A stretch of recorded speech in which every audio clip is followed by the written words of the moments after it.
मेरा नाम जमशेद है और मैं लाहौर का रहने वाला हूँ। मैं कोई पढ़ा लिखा आदमी तो नहीं, बस वालिद साहब के बाद उनका ट्रक ही मेरा विरसा था और यही मेरी रोज़ी रोटी का ज़रिया है।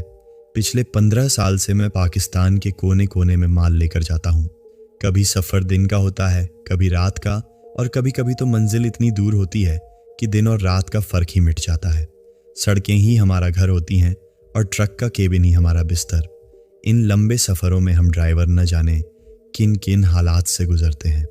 हर तरह के लोग मिलते हैं, हर तरह के तजुर्बात होते हैं, लेकिन अपने बच्चों का पेट पालने के लिए हर मुश्किल का सामना करना पड़ता है।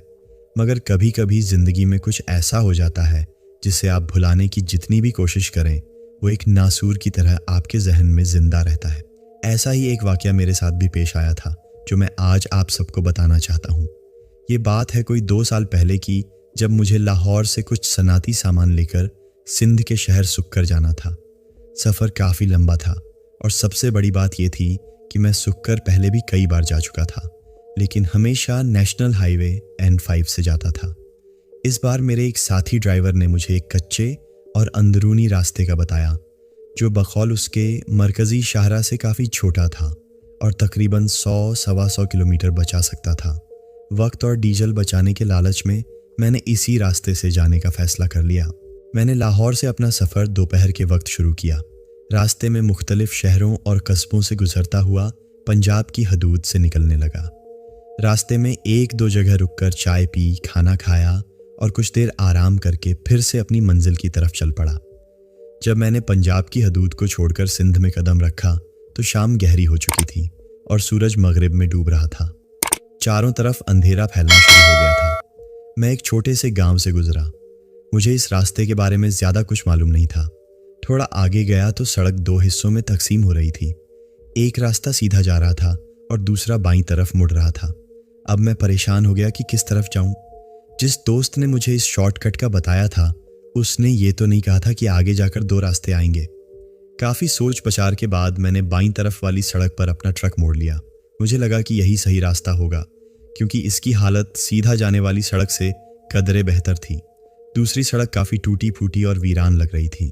मैंने सोचा कि अगर ये कोई अहम रास्ता है तो सड़क तो ठीक ही होनी चाहिए। ये सोचकर मैं इसी रास्ते पर चल पड़ा।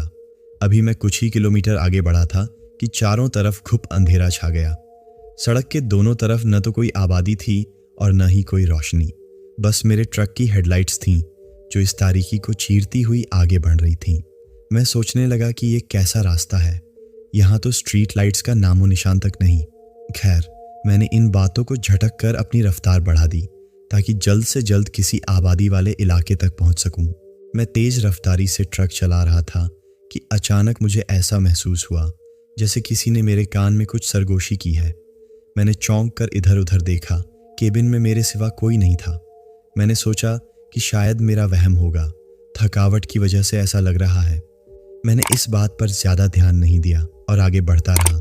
अभी कुछ ही लम्हे गुजरे थे कि मुझे अपने आस पास से कभी चूड़ियों की खनक और कभी पायल की छनक सुनाई देने लगी। मैं ये सुनकर हैरान रह गया और फिर से चारों तरफ देखा, लेकिन मुझे कुछ भी नज़र नहीं आया। सड़क के दोनों तरफ मुकम्मल सन्नाटा था। ऐसा लग रहा था कि इस वीरान सड़क पर मैं अकेला ही मुसाफिर हूँ। इन आवाज़ों को सुनकर मैंने सोचा कि शायद ये मेरे दिमाग का फितूर है। ये सोचकर मैं बस आगे बढ़ता रहा, लेकिन न जाने क्यों इस सुनसान रास्ते पर उस वक्त मुझे शदीद घबराहट होने लगी थी। मैंने अपनी ज़िंदगी में न जाने कितनी बार ऐसे वीरान रास्तों पर सवार किया था, लेकिन मुझे कभी ऐसी वहशत महसूस नहीं हुई। आज दिल बुरी तरह घबरा रहा था, जैसे कोई अनहोनी होने वाली है। मैंने खुद को तसल्ली दी कि नहीं, ऐसा कुछ नहीं है, बस थकावट का असर है। मैं जिन भूत और ऐसी चीज़ों पर थोड़ा बहुत यकीन तो रखता था। लोगों से उनके बारे में किस्से कहानियाँ भी सुनी थी, लेकिन कभी खुद उनसे सामना नहीं हुआ था। इसलिए कभी इन बातों को मन का वहम कह देता, कभी तुहम परस्ती और कभी यकीन भी कर लेता। लेकिन कहते हैं ना, जब तक इंसान अपनी आंखों से कुछ न देख ले तब तक यकीन करना मुश्किल होता है। मेरे साथ भी यही मामला था। मुझे नहीं मालूम था कि आज रात मेरे साथ क्या होने वाला है। अपने एक दोस्त से मैंने सुना तो था कि पंजाब से सिंध जाते हुए एक रास्ता ऐसा भी पड़ता है जहां रात के वक्त बुरी रूहों से सामना हो सकता है, लेकिन उस वक्त मैंने उसकी बात पर ज़्यादा तवज्जो नहीं दी थी और न ही मुझे ये मालूम था कि वो कौन सा रास्ता है। आज सोचता हूँ कि काश मैंने उसकी बात पर ध्यान दिया होता तो मेरे साथ वो सब कुछ न होता जो उस रात हुआ। इन सब बातों से बेखबर मैं अपना ट्रक चला रहा था। तभी रास्ते में एक औरत ने हाथ के इशारे से मुझे रुकने के लिए कहा। जब मैंने इस औरत को देखा तो एक लम्हे के लिए हैरान रह गया कि आधी रात को ये औरत यहाँ क्या कर रही है। मेरे दिल और दिमाग में हजारों ख्याल आने लगे। कभी सोचता कि कहीं ये सच में कोई भटकी हुई रूह तो नहीं, जैसा कि लोग कहते हैं। फिर खुद को डांटा कि ये कैसी पागलों जैसी बातें सोच रहा हूँ। तभी मेरे जहन में आया कि रास्तों पर अक्सर गलत औरतें भी आने जाने वाली गाड़ियों को रोकने की कोशिश करती हैं। शायद ये भी उनमें से कोई एक हो। लेकिन इसके हुलिये को देखकर लगा कि नहीं, ये वैसी तो नहीं लगती। वैसे भी इस सुनसान रास्ते पर मेरे सिवा कोई नहीं था। हो सकता है ये कोई मजबूर औरत हो जिसे मदद की ज़रूरत हो। ऐसे हजारों ख्याल मेरे दिमाग में गर्दिश करने लगे। कभी दिल करता कि ट्रक रोककर पूछूं कि आखिर बात क्या है, तो कभी दिल कहता कि नहीं, इस तरह आधी रात को अनजान रास्ते पर ट्रक रोकना ठीक नहीं। फिर सोचता कि इस तरह एक अकेली औरत की मदद न करना भी तो अच्छी बात नहीं। यही सब सोचते सोचते जब मैं इस औरत के करीब पहुंचा तो दूर से ही नजर आ गया कि वो एक बूढ़ी औरत थी और उसके साथ एक छोटा बच्चा भी था।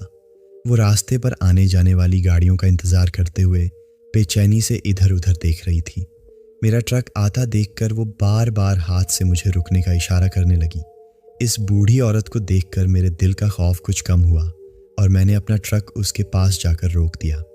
मैंने शीशा नीचे करके पूछा, कौन हो अम्मा, कहाँ जाना है इतनी रात को? ये सुनकर वो बोली, पुत्र, यहीं पास के गांव से अपने पोते को हकीम को दिखाकर ला रही थी।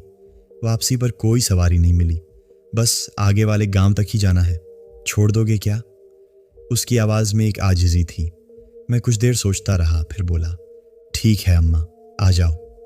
ये कहते हुए मैंने उस औरत की तरफ देखा जिसने एक लंबी चादर ओढ़ी हुई थी और अपना चेहरा ढांपा हुआ था।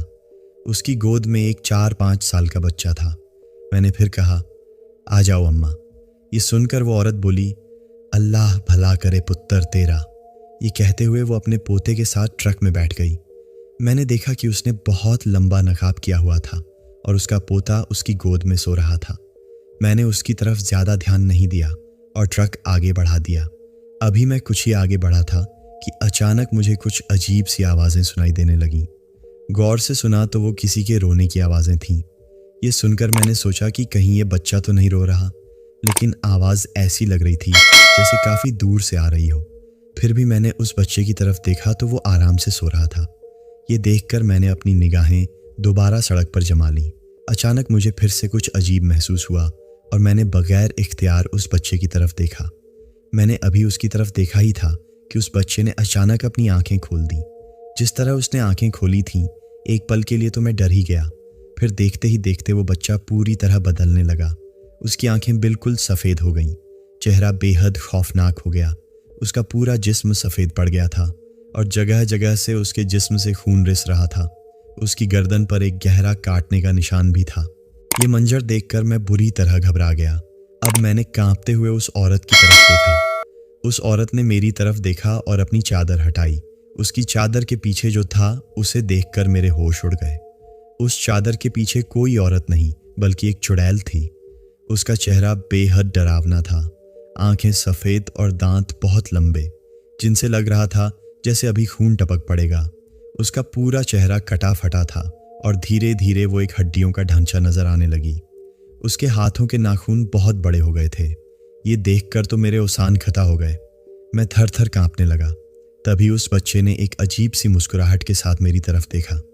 मैं कुछ समझ पाता उससे पहले ही उस बच्चे ने एक बिल्ली की तरह मेरे ऊपर छलांग लगाई और मेरे दोनों कान पकड़कर मेरा चेहरा नोचने की कोशिश करने लगा। ये देखकर मैंने एक हाथ से ट्रक को संभालते हुए दूसरे हाथ से खुद को बचाने के लिए उस बच्चे को दूर करना चाहा, लेकिन वो बच्चा दूर नहीं हो रहा था। उसके दांत बहुत लंबे और नुकीले हो गए थे। ऐसा लग रहा था जैसे वो मेरे खून का प्यासा हो। तभी मैंने घबराते हुए उस चुड़ैल की तरफ देखा जो भयानक तरीके से आवाज़ें निकालते हुए अपने दोनों हाथों के लंबे नाखून मेरी तरफ बढ़ा रही थी। मैं बुरी तरह घबरा गया। मैंने जल्दी से पूरी ताकत लगाकर उस बच्चे को खुद से जैसे तैसे छुड़ाकर दूर किया। वो फिर मेरे हाथ पर लिपट गया। उसी लम्हे उस चुड़ैल ने भी अपने दोनों हाथ मेरी गर्दन पर लगाए ही थे कि अचानक वो दोनों चीखने लगे। उन्हें इस तरह अचानक चीखते हुए देखकर मैं हैरान रह गया। ऐसा लग रहा था जैसे वो दोनों शदीद दर्द से तड़प रहे हों। उनके हाथों में मुझे आग लगती हुई नजर आई। ये देखकर तो मेरी हैरानी की कोई इंतहा न रही। मैंने घबराकर अपने गले की तरफ देखा। मेरी माँ ने मेरी हिफाजत के लिए मुझे एक तावीज़ पहनाया था जिसमें आयतल कुर्सी लिखी हुई थी। वो तावीज़ उस वक्त उनके हाथों से छू गया था। ये देखकर मेरी जान में जान आई और मैंने कांपते हुए आयतल कुर्सी का विर्द करना शुरू कर दिया।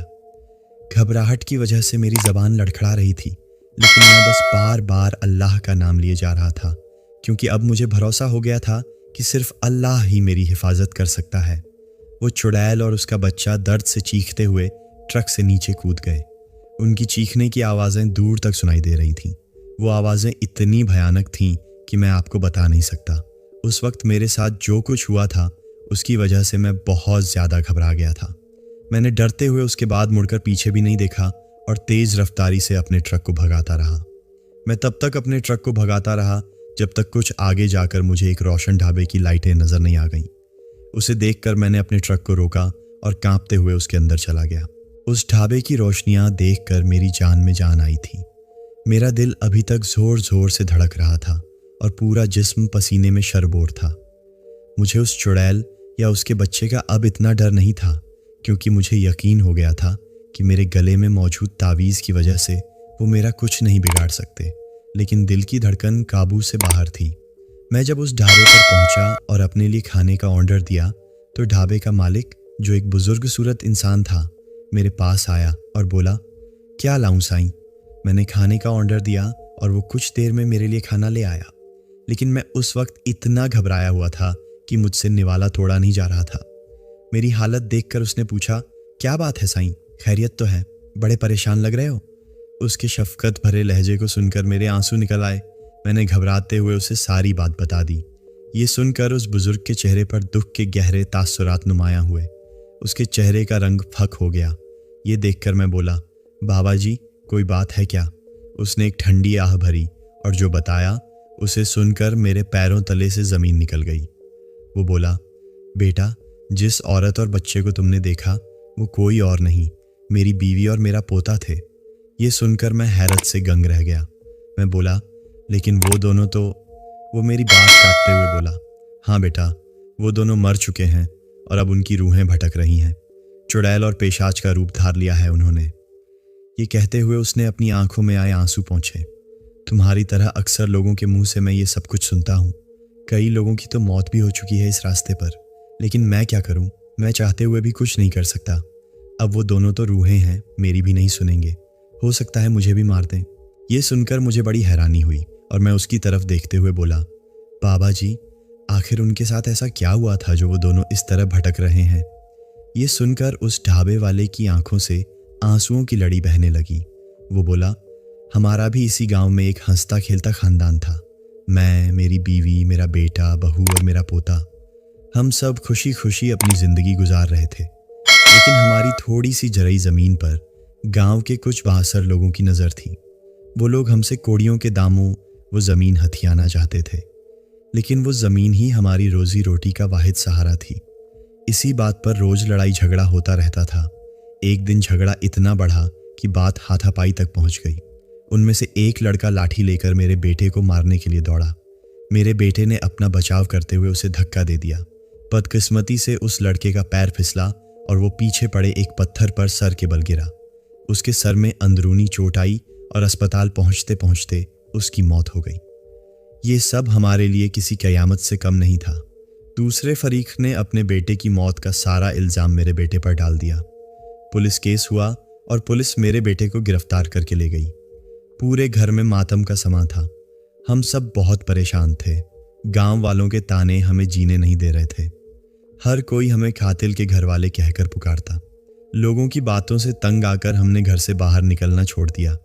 तकरीबन 1 महीने बाद हम बड़ी मुश्किलों से अपने बेटे को कुछ वक्त के लिए जमानत पर छुड़ा कर लाए, लेकिन अब वो हर वक्त चुपचाप और खोया खोया सा रहता था। एक दिन गांव का ही एक आदमी हमारे घर आया और बातों बातों में मेरे बेटे को कातिल होने का ताना देने लगा।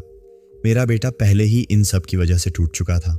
उसने ऐसी जिंदगी जीने से मरना बेहतर समझा और रात के वक्त घर के पीछे नीम के दरख्त से लटक कर अपनी जान दे दी। सुबह जब उसकी लाश देखी तो हम पर तो जैसे दुखों का पहाड़ ढा गया, टूट पड़ा। अपने आप को कैसे संभालते। मेरे बेटे के ससुराल वाले आए और मेरी बहू को अपने साथ ले गए, जबकि मेरे मासूम पोते को हमारे पास ही छोड़ गए। हमने बहुत कहा कि कुछ दिन यहीं रहने दो, बच्चा अभी बहुत छोटा है, लेकिन उन्होंने एक न सुनी। मेरी बहू भी अपने मासूम बच्चे को रोता छोड़कर अपने घर वालों के साथ चली गई। अब हम दोनों बूढ़े मियाँ बीवी और मेरा यतीम पोता रह गए थे। हमने उसे ही अपनी दुनिया मान लिया था, लेकिन लोगों की बातें और अपने जवान बेटे का गम हमें अंदर ही अंदर खा रहा था। जिस जमीन के पीछे ये सब कुछ हुआ था, उस पर भी दूसरे फरीकश ने कब्जा कर लिया था। अब हमारी तरफ से आवाज़ उठाने वाला भी कोई नहीं था। भूखे मरने की नौबत आ गई थी। हम दोनों मियाँ बीवी ने भी सोचा कि कहीं जाकर अपनी जान दे दें, लेकिन अपने बेटे की आखिरी निशानी की खातिर हम बड़ी मुश्किल से जी रहे थे। फिर हम काम की तलाश में अपने पोते को लेकर इस शहर आ गए। यहाँ हमें एक शख्स ने यह ढाबा किराए पर खोलने का मशवरा दिया। हमने उसकी बात मान ली और यहाँ ढाबा खोल लिया। अल्लाह का करना ऐसा हुआ कि हमारी मेहनत रंग लाई और कुछ ही अरसे में हमारा ढाबा अच्छा चलने लगा। हमारी माली हालत भी बेहतर होने लगी थी, लेकिन शायद खुशियाँ हमारी किस्मत में नहीं थीं। एक दिन मेरे पोते की तबीयत अचानक बहुत ख़राब हो गई। हमने उसे बहुत डॉक्टरों को दिखाया, लेकिन कोई फ़ायदा नहीं हुआ। तभी पास के गांव से एक मियाँ बीवी जो हमारे ढाबे पर दूध दही बेचते थे, उन्होंने बताया कि उनके गांव में एक पीर साहब हैं जिनके दम दरूद से हर बीमारी दूर हो जाती है। हमने उन पर भरोसा करके अपनी बीवी और पोते को उनके साथ भेज दिया। उन्होंने कहा था कि वह उन्हें वापस भी छोड़ जाएंगे। उस दिन मुझे ढाबे पर बहुत काम था, इसलिए मैं नहीं जा सका। मेरी बीवी उनके साथ चली गई। उन्होंने वहाँ मेरे पोते का इलाज करवाया, लेकिन जब वह लोग वापस आने लगे तो उनके अपने खानदान में एक बुजुर्ग का इंतकाल हो गया। ऐसे में वह लोग मेरी बीवी को वापस छोड़ने नहीं आ सके।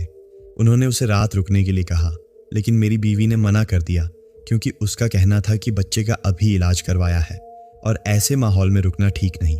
उसने मुझे फ़ोन करके बताया कि वह पैदल ही आ रही है। ज़्यादा दूर का सफ़र नहीं था। मैंने कहा कि मैं लेने आ जाता हूँ, लेकिन उसने कहा कि कोई सवारी मिल जाएगी, तुम परेशान न हो। शाम ढलने लगी थी, लेकिन वह दोनों घर नहीं आए। मैंने फ़ोन किया तो उसने बताया कि वह सड़क किनारे खड़े किसी सवारी का इंतज़ार कर रहे हैं। मैंने भी हाँ कह दी, क्योंकि उस दिन ढाबे पर रश बहुत था। लेकिन जब रात गहरी हो गई और वह नहीं आए तो मुझे फिक्र होने लगी। मैंने दोबारा फ़ोन किया तो फ़ोन बंद जा रहा था। मैं अपनी मोटरसाइकिल लेकर उन्हें ढूंढने निकला। मैंने पूरा रास्ता छान मारा, लेकिन वह मुझे कहीं नज़र नहीं आए। मैं परेशान होकर उसी गांव पहुंचा जहां वह गए थे। वहां उन लोगों से पूछा तो उन्होंने बताया कि वह दोपहर 3 बजे ही वहां से निकल गई थी। ये सुनकर मैं और भी परेशान हो गया। काफ़ी ढूंढने पर मुझे सड़क किनारे झाड़ियों में उसकी चादर पड़ी मिली। मेरा दिल धक से रह गया। मैं उसे ढूंढता हुआ झाड़ियों के पीछे पहुंचा तो वहां जो मंजर मैंने देखा, उसे देखकर मेरे होश उड़ गए। ये कहते हुए बाबा रहमत फूट फूट कर रोने लगे। मेरी बीवी नीम बरहना हालत में पड़ी थी। उसके कपड़े फटे हुए थे और पास ही मेरा मासूम पोता मरा पड़ा था। किसी ने तेज धार आले से उन दोनों की गर्दनें काट दी थीं। मेरी बीवी की सांसें अब भी चल रही थीं। मैं भागकर उसके पास गया और उसे संभाला।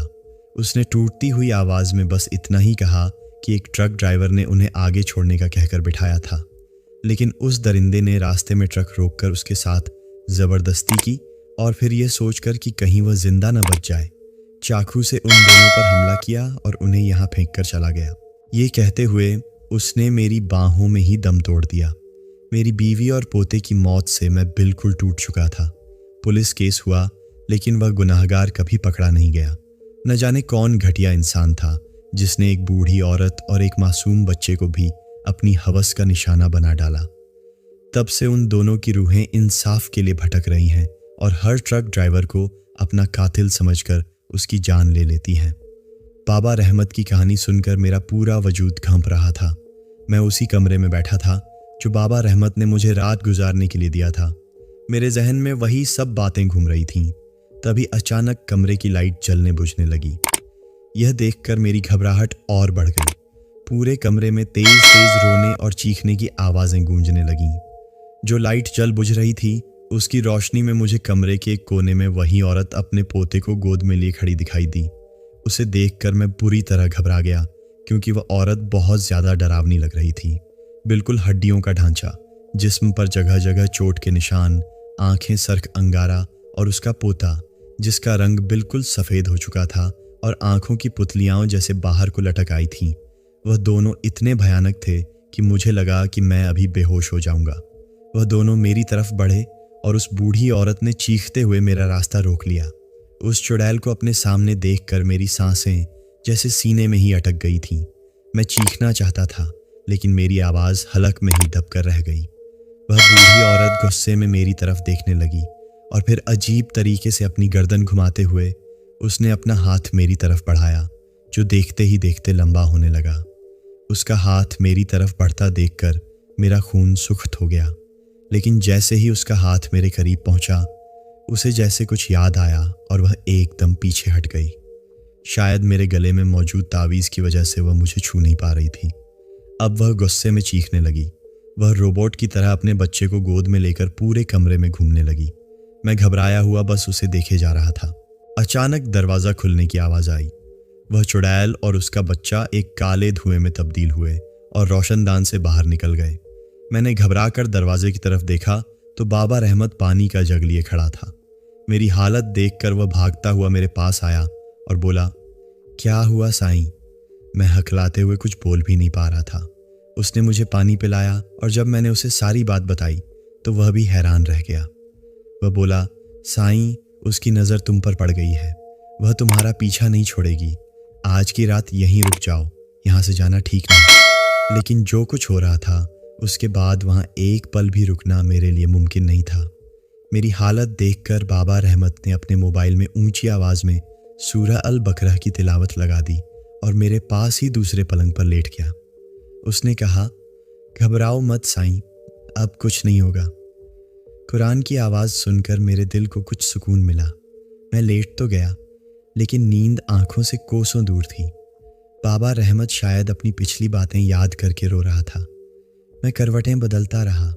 एक एक पल गुजारना मुश्किल हो रहा था। मेरे दिल व दिमाग में बस यही घूम रहा था कि आखिर कौन हो सकता है उन दोनों का कातिल। उसकी वजह से न जाने कितने बेगुनाह लोग यह सब बर्दाश्त कर रहे हैं। बाबा रहमत की बात याद आते ही मुझे यह तो यकीन हो गया था कि कातिल कोई ट्रक ड्राइवर ही है। तभी तो वह हर ट्रक वाले को अपना दुश्मन समझती है। मैं अभी यही सोच रहा था कि अचानक कुछ याद आते ही मैं चौंक गया। मुझे अपने एक साथी ड्राइवर गुलजार का ख्याल आया। वह एक बहुत ही छिछोरा और अय्याश किस्म का इंसान था। कभी कभार हम साथ सफ़र करते थे। वह अपने घर वालों की कोई परवाह नहीं करता था और जो भी पैसे कमाता शराब और गलत औरतों पर उड़ा देता था। उसकी नज़रों में औरत की कोई इज्जत नहीं थी। वह हर औरत को बस एक ही घटिया नज़र से देखता था। मुझे याद आया कि कुछ अरसा पहले उसने शराब के नशे में मुझे बताया था कि कैसे उसने एक औरत और उसके बच्चे के साथ ज्यादती के बाद उन्हें मार कर फेंक दिया था। लेकिन उस वक़्त मेरे पास उसके खिलाफ कोई सबूत नहीं था, इसलिए मैं चुप रहा। लेकिन आज यह सब कुछ देखकर और बाबा रहमत की कहानी सुनकर मुझे समझ आ गया कि इन सब के पीछे गुलजारी है और जब तक वह रूहें गुलजार से अपना बदला नहीं ले लेती तब तक वह इसी तरह भटकती रहेंगी। ये सब सोचते हुए मैंने फैसला कर लिया कि मैं अब चुप नहीं बैठूंगा। मैं गुलजार को उसके की सज़ा दिलवा कर रहूंगा और उन भटकती रूहों को भी सुकून दिलवाऊंगा, चाहे उसके लिए मुझे कुछ भी करना पड़े। मैं इसी मौके की तलाश में था जब मैं और गुलजार एक साथ उसी रास्ते पर सफ़र करें। मैं जानता था कि उस रास्ते से गुजरना मेरे लिए भी खतरे से खाली नहीं, लेकिन मैंने अपनी जान दांव पर लगाकर और लोगों की जान बचाने का फैसला कर लिया था। मेरा यह फैसला कितना सही था और कितना गलत, इस क्षमकश में मैं करीबी गांव की मस्जिद में चला गया। वहाँ एक बुजुर्ग मौलवी साहब से मैंने बातों बातों में पूछा, मौलवी साहब, अगर हमें पता हो कि कोई इंसान गुनाहगार है और हम सब जानकर भी चुप रहें तो क्या यह ठीक है, या फिर उस गुनाहगार को उसके कर्मों की सज़ा दिलवाई जाए, भले इसमें उसकी जान ही क्यों न चली जाए। मेरी बात सुनकर उस बुजुर्ग ने मेरी तरफ देखा और कहा, बेटा, एक जालिम को उसके जुल्म से न रोकना भी जुल्म में बराबर का शरीक होना है। अगर एक गुनाहगार के अंजाम से कई बेगुनाहों की जिंदगियां बचती हैं तो यह नाइंसाफ़ी नहीं बल्कि आइन इंसाफ है। उनकी बात सुनकर मेरे दिल को तसल्ली हुई और मैंने भी सोच लिया कि अब मुझे क्या करना है। कुछ हफ्तों बाद आखिरकार वह दिन आ ही गया। मुझे और गुलजार को एक साथ अपना अपना ट्रक लेकर सुखपुर जाना था। मैंने गुलजार को उसी शॉर्टकट रास्ते के बारे में बताया। पहले तो वह थोड़ा हिचकिचाया, लेकिन जब मैंने कहा कि वह रास्ता बहुत छोटा है और टाइम पास का सामान भी मिल जाता है तो उसकी आंखों में चमक आ गई। वह फौरन मेरे साथ जाने के लिए राजी हो गया। उसे मालूम नहीं था कि उसके गुनाहों का घड़ा भर चुका है और अब उसे उसके कर्मों का फल मिलने वाला है। हम दोनों उसी रास्ते पर चल दिए।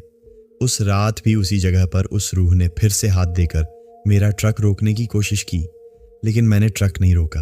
मैं जानता था कि गुलजार जो मेरे पीछे आ रहा था वह ऐसी हरकत किए बिना नहीं रह सकता। जैसे ही उसने उस अकेली औरत को देखा, उसने फौरन अपना ट्रक रोक दिया। मैंने अपने ट्रक से शीशे में पीछे की तरफ झांका। वह रूह अपने बच्चे के साथ उसके ट्रक के अंदर जा रही थी। ये देखकर मेरे चेहरे पर एक लम्हे के लिए गुलजार के लिए दुख के तासुरात आए, लेकिन दूसरे ही पल उसकी घटिया हरकतें याद करके गुस्से के तासुरात ने उनकी जगह ले ली। मैंने अपना ट्रक थोड़ी धीमी रफ्तार से आगे बढ़ाकर कुछ फासले पर रोक दिया और पीछे देखने लगा।